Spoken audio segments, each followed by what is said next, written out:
In a world where vampires lurk in the shadows, hunting humans with impunity, one warrior stands between them and total domination.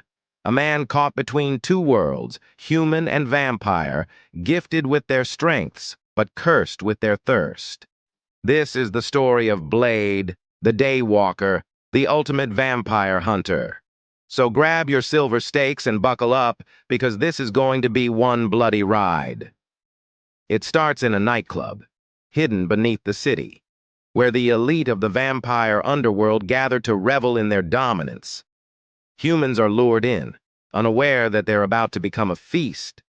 The music pounds, the party rages, and then, from the ceiling, it begins. Blood. Gallons of it rain down, drenching the writhing crowd. Panic erupts. The humans scramble for the exits, only to be met with fangs and claws. And then he appears. A lone figure clad in black, standing tall amid the carnage. The vampires freeze. They know who he is. Blade, the Daywalker. With lightning-fast reflexes and razor-sharp precision, he tears through the undead like a force of nature. Silver bullets, stakes, and his iconic sword. Each strike is lethal. But this is just the beginning. Who is Blade? His story begins years ago, with tragedy. His mother, bitten by a vampire while pregnant, unknowingly passed the curse on to him. Born with vampire strength and speed, but without their fatal weaknesses, he became something unique, something dangerous. Raised by Whistler, a hardened vampire hunter, Blade was trained to fight back against the creatures that stole his humanity. Fueled by vengeance, he has spent his life waging war on the vampire underworld. Vampires aren't just lurking in the shadows anymore. They walk among us, disguised, manipulating, controlling. They own the police, the politicians, the corporations. Humans? Just cattle, blind to the monsters that pull the strings. But not everyone is ignorant. Dr. Karen Jensen, a hematologist, stumbles into this world after a terrifying encounter with a vampire. Left for dead, she is saved by Blade, but not before being infected with the vampire virus. Now, with time running out, she must find a cure before she loses herself to the hunger. In the ranks of the vampire elite, one name stands above the rest: Deacon Frost. Unlike the old guard who prefers secrecy and control, Frost is ambitious, reckless. He doesn't just want to feed, he wants to rule.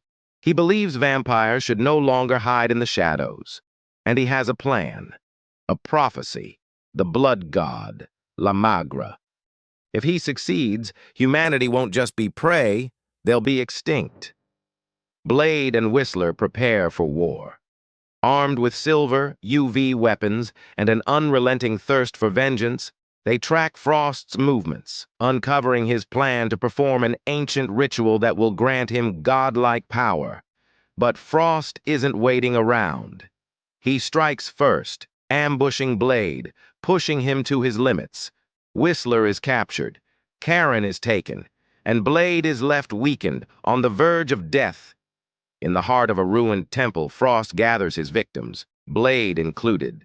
The ritual begins. The sky darkens, the walls shake, energy crackles in the air, and then the transformation.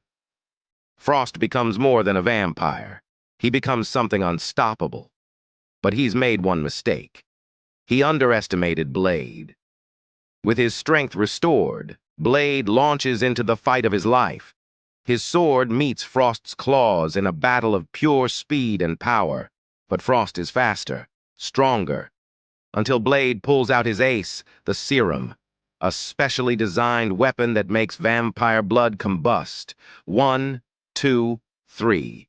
He injects Frost over and over until the villain swells, cracks, and explodes. The blood god is no more. With Frost defeated, the city is safe. For now. But Blade's mission is never over. Vampires still walk among us, and as long as they do, The Daywalker will be there, hunting them, making sure the night belongs to him. But victory always comes at a cost.